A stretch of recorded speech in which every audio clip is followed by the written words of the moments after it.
Hello friends, आज हम बात करने वाले हैं मास्टरी के कॉन्सेप्ट के बारे में और उसे किस तरह से अचीव किया गया है। और इसी से रिलेटेड आज हम बात करेंगे मास्टरी बुक के बारे में, जो कि रॉबर्ट ग्रीन ऑथर ने लिखी है। क्या आपने कभी सोचा है कि कुछ लोग अपनी फील्ड में इतने सफल क्यों होते हैं, या आपने कभी ये महसूस किया है कि वो लोग कुछ अलग कर रहे हैं जो उन्हें भीड़ से अलग बनाता है, या आपको ऐसा लगता है कि ये उनकी किस्मत है या फिर कुछ और है, या ये उनकी मेहनत है, या फिर उनके पास कोई स्पेशल स्किल या क्वालिटी है जो उन्हें दूसरों से अलग बनाता है। बट रियलिटी ये है कि ये जो सक्सेस है वो उनकी मास्टरी से उन्हें मिली है। मास्टरी एक ऐसी ताकत है कि किसी भी इंसान को किसी भी फील्ड में एक्सीलेंट बना सकती है, और ये क्वालिटी है जो किसी को साधारण से असाधारण बना सकती है। ये बुक मास्टरी आपको बताती है कि आप भी अपनी जिंदगी से किसी भी क्षेत्र में मास्टरी हासिल कर सकते हैं। ये आपको उन प्रिंसिपल्स और स्ट्रेटजीज से इंट्रोड्यूस करती है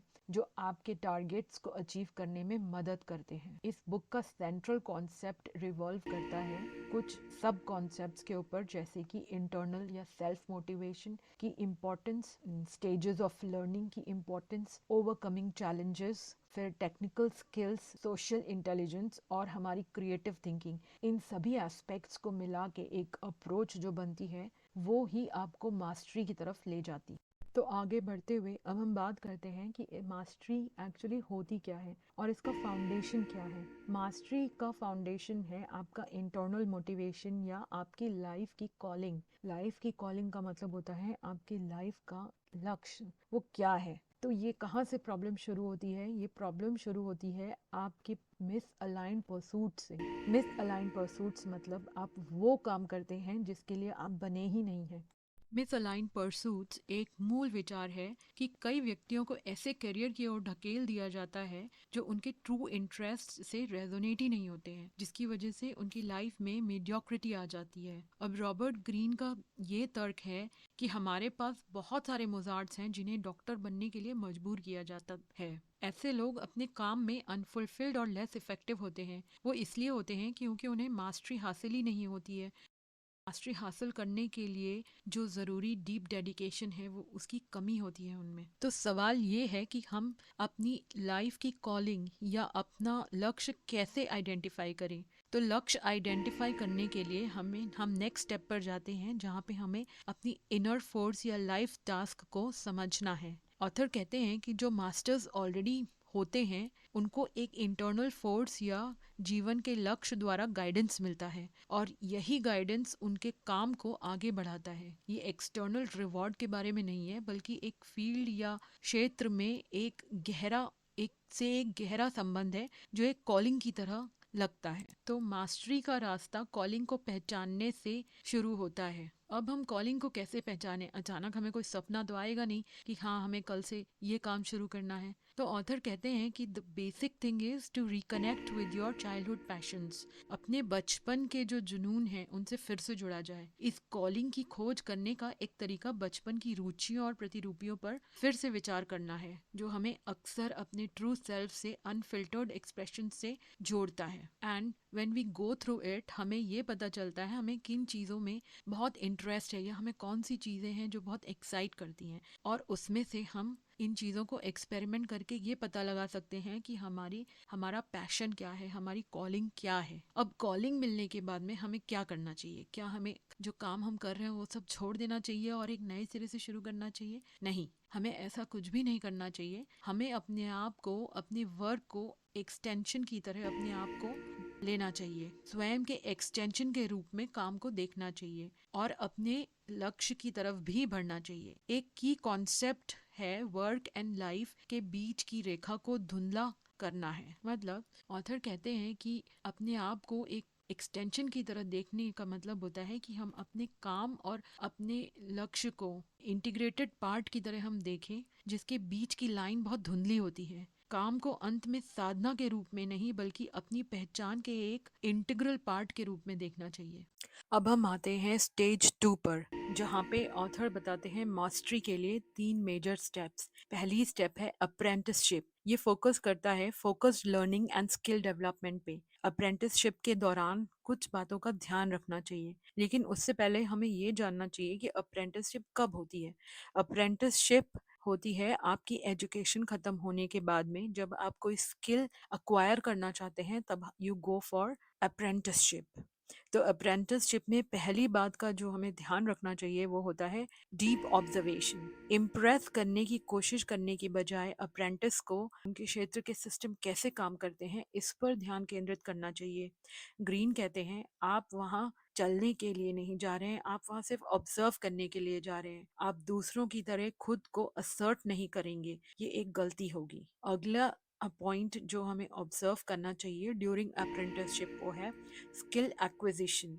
इसका मतलब होता है 10,000 घंटे या 20,000 घंटे की जो प्रैक्टिस आवर्स का कॉन्सेप्ट है, ये उसके बारे में बात करता है, जो टेक्निकल प्रोफिशिएंसी को प्राप्त करने के लिए ज़रूरी भी है और डेडिकेटेड प्रैक्टिस को रेफर करता है। अगली एस्पेक्ट है एक्सपेरिमेंटेशन। नियमों का पालन करने से उन्हें तोड़ने की ओर बढ़ें, मतलब हैंड्स ऑन एक्सपीरियंस गेन करें और अपना काम खुद क्रिएट करें। अगला एस्पेक्ट अप्रेंटिसशिप के अंदर है लर्निंग ओवर अर्निंग। इस चरण के दौरान प्राइमरी फोकस आपका सीखने के प्रति होना चाहिए, ना कि फाइनेंशियल गेन्स। कभी कभी आप खुद थोड़ा सा सीख के उससे पैसे कमाना शुरू करते हैं, ये नहीं होना चाहिए क्योंकि आप फिर मास्टरी नहीं हासिल कर पाएंगे and you will and up in mediocrity. अब आपने स्किल्स तो एक्वायर कर लिया है, लेकिन आपके स्किल्स को वैलिडेट करने के लिए आपको एक मेंटोर की ज़रूरत होती है। So mentorship is another aspect, key aspect when we talk about apprenticeship. तेजी से सीखने के लिए हमें एक मेंटोर की तलाश करना बहुत ज़रूरी होता है, लेकिन लेकिन अप्रेंटिस को मेंटोर के आइडियाज़ ट्रांसफिगर करना चाहिए, सीखना चाहिए। इसका मतलब आपको उनके आइडियाज़ को ट्रांसफ़र या अब्जॉर्ब करना आना चाहिए, इवेंचुअली उनको सरपास करना चाहिए। रॉबर्ट कहते हैं कि आप नहीं जानते कि आपको कभी भी अपने मास्टर को आउटशाइन नहीं करना चाहिए। मेंटोर्स आपको फीडबैक देते हैं, वो आपके पर्सपेक्टिव को चैलेंज करते हैं और अपना ज्ञान साझा करते हैं। So the next step after this is creative independence. आपने मेंटोर से स्किल्स ले लिया, आपने समझ लिया, आपने एक एक्सपर्टीज हासिल कर ली, लेकिन जब तक आप उसे अप्लाई नहीं करेंगे, जब तक आप उसे उसको उसको कहीं पे अप्लाई नहीं करेंगे, आपको उसका बेनिफिट नहीं मिलेगा। So the author comes up with the stage 3 that is creative independence, जिसको कि हम रचनात्मक स्वतंत्रता भी कहते हैं। अप्रेंटिस का काम होता है कि वो अपनी ऑटोनॉमस आवाज़ को एक्सप्रेस करें अपने स्किल्स अप्लाई करने के बाद में। जब वो ऐसा करते हैं तो उन्हें कुछ चीज़ों का ध्यान रखना चाहिए। सबसे पहला, उन्हें रिजिडिटी अवॉइड करनी चाहिए, मतलब अपने प्रशिक्षण के दौरान उन्होंने जो कन्वेंशनल चीज़ें सीखी हैं उनको उससे बाहर निकल के कुछ क्रिएटिव सोचना चाहिए by applying basic fundamental principles जो उन्होंने सीखे हैं। दूसरा एस्पेक्ट है कि जब तक आप किसी प्रोजेक्ट को कमिट नहीं होंगे, आप कुछ भी हासिल नहीं कर पाएंगे। सो एक क्रिएटिव प्रोजेक्ट पे आपको कमिटमेंट देनी चाहिए जो आपके जेन्यून इंटरेस्ट को स्पार्क करता है और उसे पूरे दिल से बढ़ाना चाहिए। साथ ही साथ आपको फ्लेक्सिबिलिटी रखनी चाहिए। जब भी आप किसी चीज़ पे काम कर रहे हैं तो आपके माइंड में एक फर्मनेस नहीं आनी चाहिए जब तक कि आपको बिल्कुल सेटिस्फैक्शन नहीं होता। आपको अनिश्चितता के साथ बैठकर संयोग संघों के प्रोत्साहित करके विचारों को दोहरा दोहरा कर आपको आइटरेट करने चाहिए अपने आइडियाज़ को, और फाइनली एक क्रिएटिव एस्पेक्ट पे कंक्लूड करना चाहिए which is very satisfying to you first. उसके बाद में ऑथर फिर कहते हैं कि आपको किसी चीज़ के लिए परसिस्टेंट रहना चाहिए, दृढ़ रहना चाहिए। आपको भावनात्मक बाधाओं पर काबू पाना चाहिए और रचनात्मक दृष्टिकोण से व्यक्ति को एक आवश्यक हिस्सा एक्सप्रेस करना चाहिए। दैट मीन्स आपकी जो क्रिएटिविटी है वो आपके इमोशंस के ऊपर होनी चाहिए, ना कि इमोशंस को उस पर हावी नहीं होने देना चाहिए। अब आगे बढ़ते हैं मास्टरी के 3 स्टेप्स के तीसरे स्टेप पर, जो कि खुद मास्टरी है। ये अंतिम चरण है जहाँ पे रैशनल थिंकिंग के साथ इंट्यूशन को कंबाइन किया जाता है। तो इसके कुछ एस्पेक्ट्स हैं, जिसमें पहला एस्पेक्ट है फ्यूजिंग इंट्यूशन एंड रीजन।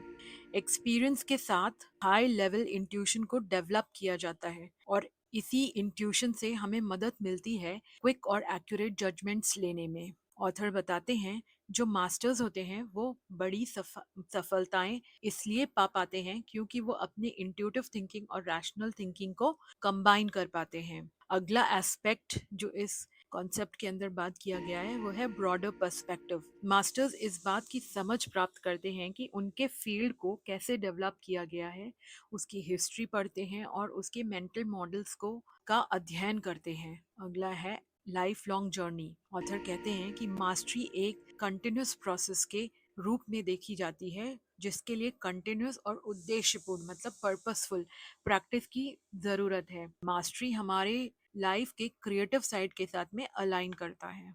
अगले एस्पेक्ट पे जाते समय ऑथर ये बताते हैं कि मास्टर परसू करते समय आपकी लाइफ में प्लेटूज और उनके नेचर ऑफ प्रोग्रेस का सामना होता है। प्लेटूज को एक ठहराव की तरह देखा गया है। Plateaus are non linear progress, मतलब मास्टरी का रास्ता शायद ही कभी सीधा होता हो। प्रोग्रेस या प्रगति अक्सर इस तरह दिखती है जैसे कि एक brief period of quick improvement और उसके बाद प्लेटू, जहाँ जहाँ प्रोग्रेस रुकी हुई सी प्रतीत होती है। मास्टरी एक कदम आगे चलती है, फिर अगला कदम रखती है और फिर एक कदम पीछे आती है, और फिर लंबे समय तक एक ही स्थान पे ठहरी रहती है। शायद मास्टरी हासिल करने के रास्ते में 95% रास्ता एक प्लेटू है, जहां आपको कोई भी प्रोग्रेस दिखाई नहीं देती है। बट ये प्लेटूज नॉर्मल होते हैं। मास्टरी के प्रोसेस के दौरान प्लेटूज आना एक नॉर्मल नेचुरल चीज़ है, जिससे हमें डरना नहीं चाहिए और बढ़ते रहना चाहिए। प्लेटूज को प्यार करना चाहिए, क्योंकि प्लेटूज आने का मतलब होता है कंसोलिडेशन और इंटरनल ग्रोथ का समय आ गया है। आपको अगले गोल को चेज करने की बजाय प्रेजेंट मोमेंट को एंजॉय करना चाहिए। इस इन बिटवीन द मोमेंट्स की सराहना करना सीखना चाहिए, जैसे कि जेन स्टूडेंट्स झाड़ू लगाते समय करते हैं। ये समय आपको फुलफिलमेंट क्रिएट करता है और इम्पेशेंस को दूर करने में मदद करता है। इससे पहले कि हम मास्टरी के रास्ते में आने वाली प्रॉब्लम्स को समझें, हमें ये 3 टाइप की पर्सनालिटीज़ और उनके माइंडसेट को समझना बहुत ज़रूरी है। पहला टाइप है द डैबलर। ये वो लोग होते हैं जो जल्दी एक्साइट हो जाते हैं कोई भी नई चीज़ को देखकर, लेकिन जब चैलेंजेस आते हैं तो ये हार मान जाते हैं। अगला टाइप है द ऑब्सेसिव। ये रेस्ट और रिफ्लेक्शन की नीड को नज़रअंदाज करते हैं और एफर्ट्स को दुगना कर देते हैं, और इस वजह से जल्दी ही एग्जॉस्ट हो जाते हैं। तीसरा टाइप है द हैकर। ये प्लेटू स्टेज पर ही बने रहने में संतुष्ट रहते हैं और आगे की प्रोग्रेस के लिए प्रयास ही नहीं करते हैं। इन टेंडेंसीज को समझने से चैलेंजेस का सामना करने पर रेस्पॉन्सेस को रिटेलिएट करने में मदद मिलती है। ऑथर कहते हैं कि खुद को इन टाइपोलॉजी से रिलेट करके देखने की कोशिश करें और समझें कि जब आप प्लेटू स्टेज पर पहुंचेंगे तो आप कैसे रेस्पॉन्ड करेंगे। तो इन ऑब्स्टेकल्स को ओवरकम करने के लिए कुछ बातें बताई गई हैं इस किताब में, जैसे कि होम्योस्टैसिस। हमारे बॉडी और माइंड किसी भी टाइप के चेंजेस को रेजिस्ट करने की टेंडेंसी रखते हैं, भले ही वो उनका करंट स्टेट अनहेल्दी हो। इसको होम्योस्टैसिस बोलते हैं। होम्योस्टैसिस एक ऐसी शक्ति है जो चीज़ों को एक ही स्थिति में रखने की कोशिश करती है। अब इस होम्योस्टैसिस से किस तरह से डील किया जाए? होम्योस्टैसिस से डील करने के लिए ये पहचानना ज़रूरी है कि वो किस तरह से काम करते हैं। इसलिए रेजिस्टेंस के साथ नेगोशिएशन करने के लिए तैयार रहना चाहिए। दूसरे लाइक माइंडेड लोगों के साथ में एक सपोर्ट सिस्टम तैयार करना चाहिए। अगला एस्पेक्ट जो ऑथर डिस्कस करते हैं वो है इनकंसिस्टेंसी, जिसको कि हम ब्लाइंड कंसिस्टेंसी भी कहते हैं। ये माना कि ये कंसिस्टेंसी किसी भी प्रोजेक्ट के लिए ज़रूरी है, लेकिन वो तभी अच्छी लगती है जब उसे एनालिसिस और इम्प्रूवमेंट के साथ जोड़ा जाए। अपनी गलतियों को कंसिस्टेंटली रिपीट नहीं करना चाहिए। उस केस में इनकंसिस्टेंसी ही इम्पॉर्टेंट है। अगला इम्पॉर्टेंट एस्पेक्ट है पुअर इंस्ट्रक्शन। ये ज़रूरी है कि सफलता प्राप्त करने के लिए आपको इंस्ट्रक्शन सही मिलने चाहिए, लेकिन सही इंस्ट्रक्शन पाने की जिम्मेदारी केवल शिक्षक की नहीं बल्कि स्टूडेंट की भी होती। Coming down to the next point है कॉन्फ्लिक्टिंग वे ऑफ लाइफ। इसका मतलब फाइनेंशियल रिस्पॉन्सिबिलिटी के साथ में पर्सनल गोल्स को संतुलित करने के लिए किसी भी इंसान को सैक्रिफाइसेस और क्रिएटिव सोल्यूशन की आवश्यकता होती है। अगर आप इनमें से दोनों को बैलेंस नहीं कर पाए तो किसी एक के बोझे तले दब जाएंगे। अगला एस्पेक्ट है परफेक्शनिज्म। परफेक्शनिज्म से बचें, क्योंकि मास्टरी एक जर्नी है, ना कि डेस्टिनेशन। और अपने स्टैंडर्ड को 100% से 80% पे अगर शुरुआत से ही लाएं तो वो लक्ष्य की तुलना में अधिक प्रभावी हो सकता है। अगला एस्पेक्ट जो हमें ध्यान रखना चाहिए वो है इंजरीज। हमें अपनी फिजिकल लिमिट्स पता होनी चाहिए। अभ्यास करने के दौरान हमें इतना प्रयास नहीं करना चाहिए कि हम खुद को चोट पहुंचा दें। नेक्स्ट पॉइंट है वैनिटी। ऑथर कहते हैं कि ट्रू मास्टर्स मूर्ख दिखने या गलतियां करने से नहीं डरते। दूसरों के सामने अच्छा दिखने की इच्छा आपको सीखने से रोक देती है। अगली प्रॉब्लम जो आती है हमारे प्रोसेस में वो है ओवर कॉम्पिटिटिवनेस। केवल जीतने की बजाय सीखने और ग्रो करने की प्रक्रिया पर ध्यान केंद्रित करना चाहिए। यह मत सोचिए कि जीतना ही सब कुछ है, क्योंकि जीतना सब कुछ नहीं होता है, प्रोसेस जरूरी होता है। अगला पॉइंट है ऑब्सेसिव गोल ओरिएंटेशन। जर्नी पर ध्यान केंद्रित करें और एंड रिजल्ट पर ना ध्यान दें। हमको गोल से ऑब्सेसिव नहीं होना चाहिए, क्योंकि वो हमें कभी कभी गलत रास्ते के थ्रू ले जाता। अगला एस्पेक्ट है prizes and medals. External motivation जरूरी है, लेकिन ही जरूरी है जितने में उससे हमें नुकसान ना हो। बहुत लंबे समय तक एक्सटर्नल मोटिवेशन यूज करने से प्रोग्रेस में बाधा डाल देता है। और लास्ट एस्पेक्ट जो हमें अफेक्ट करता है वो है बहुत ज़्यादा सीरियस हो जाना। मास्टरी एक जर्नी है और इसमें एंजॉयमेंट और हैप्पीनेस को जगह दें, वरना आप एग्जॉस्ट हो जाएंगे।